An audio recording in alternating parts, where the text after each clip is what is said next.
Hello guys, Yukito here. Ang ituturo ko sa inyo kung paano mag-setup ng auto-clicker. After nyo na ma-download at ma-install sa inyong Android phone, muna i-click nyo lang ang auto-clicker na download nyo. Pindutin ninyo ang multi-target mode.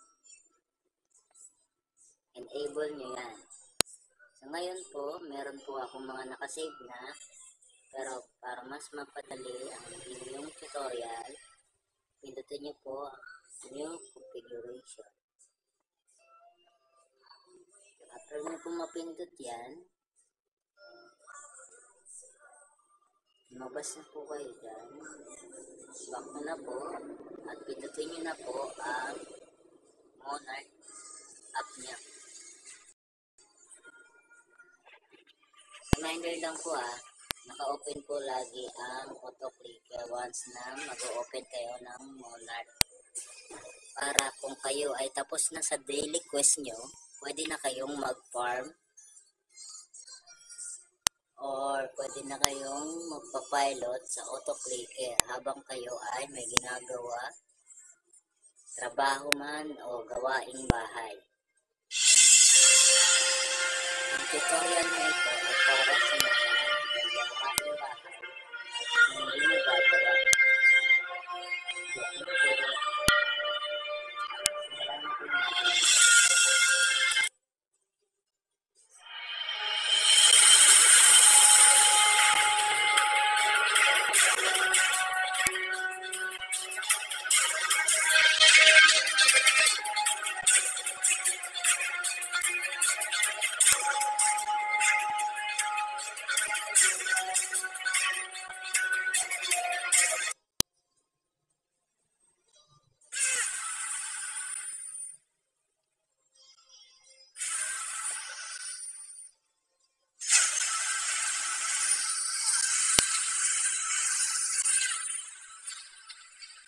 Una ay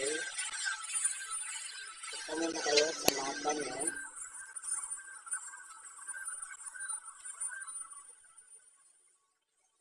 Okay. Dito muna tayo sa swamp. Ang totoo mga bossing, dito ako nag-farm sa swamp. Sa parting ito. Punta na po tayo doon at doon tayo magse-setup ng ating auto-clicker. Okay, nandito na tayo sa mapang ito. So, pindutin natin muna ang una natin gagawin. Number 1. Sa number 1, may bawat number nga pala mga bossing, meron tayong 3 seconds or 10 seconds na nakalagay. Kaya nang bahalang magbago. So, ang una natin gagawin is number 1. Click natin ito dito sa mapa. Siyempre, ang unang gagawin talaga niya is titingin sa mapa.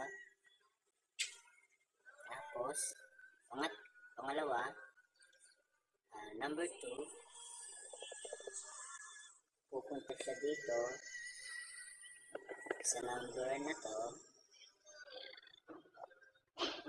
Kailangan po isentro nyo lang po yung yung dot o yung tuldok sa mouse. At babaguhin po natin to ng konti. Ang kanyang segundo ay gagawin natin 8 seconds. After nyo maklik yan, number 2, 8 seconds, bibilang siya. Tapos number 3, sentro lang po natin para maklose yung mapa once na nagpunta siya doon. Excuse me po. Medyo masakit lang po lalamunan natin. Okay po, tuloy po tayo. Number 3, after maklose po ang mapa, nandun na po siya. Doon na tayo sa atake. atake pala mga bossing, depende to sa level ng inyong character. Kung anong segundo o oras nyo siya mapapatay yung Golden Master, ay nakabase rin doon sa atake. Kung mali ang inyong nailagay, mali ang setups nyo, madadamay na lahat. So, ang gagawin natin, excuse me po, ulit. Gagawin natin siyang 110 seconds. Okay. Gawin natin sa atake. Pero pag halimbawa napatay niya na yung monster, mag-o-autoload siya gamit ang privilege card na 3 days. So, mag-open siya ng inventory.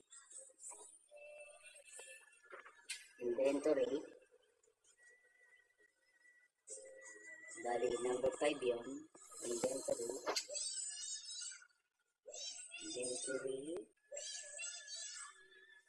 3 seconds. Okay, 3 seconds lang po.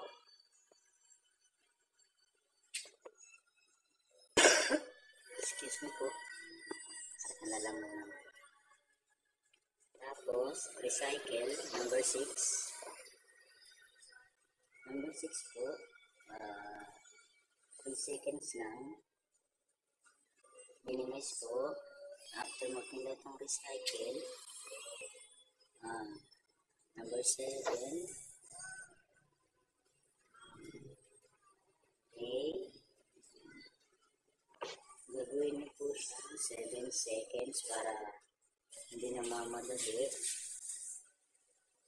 Tapos yan, number 8 para lumabas na 3 seconds. Okay, meron na tayong unang setup sa isang Golden Monster. Sunod, sa second monster naman, kung saan kayo natapos na number, tuloy nyo lang ang number, continuous nyo lang po. Number 9, mapa. 3 seconds, mapa, number 9. After mapa, number 10, monster. Yung ating destination niya, 10 seconds lang. Kasi kailangan malapit o malayo. Nakakalimutan po ipo-point yung tundok sa monster para sigurado kayo doon siya pupunta. Sunod po, number 11. Hindi nyo na po babaguhin, 3 seconds or 30 seconds. Sa X lang po. After naman po yan, number 12, atake, gawin natin 112.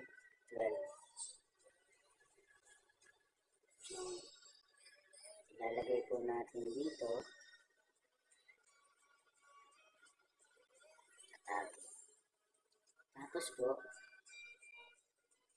number 13, after matake, mapatay,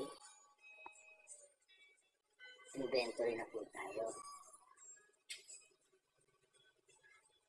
Ito po, 13. After inventory, in process din po, 14, 3 seconds, recycle.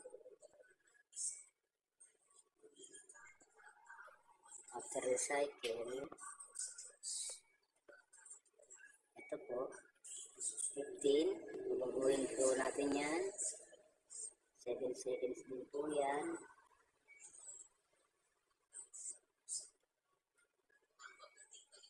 Tapos, para lumabas dyan sa console, 16. 3 seconds.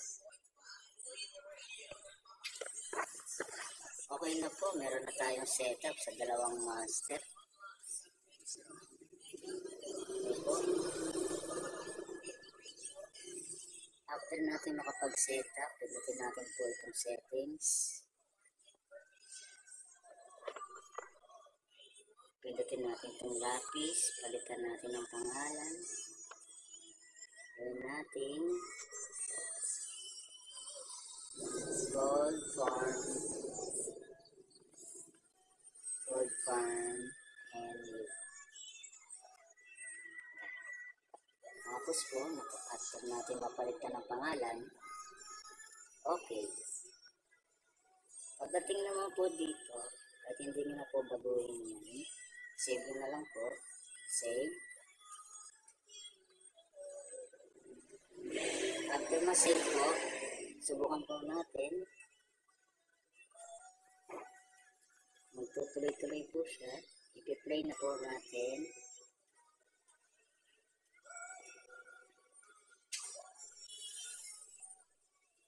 Ayan po.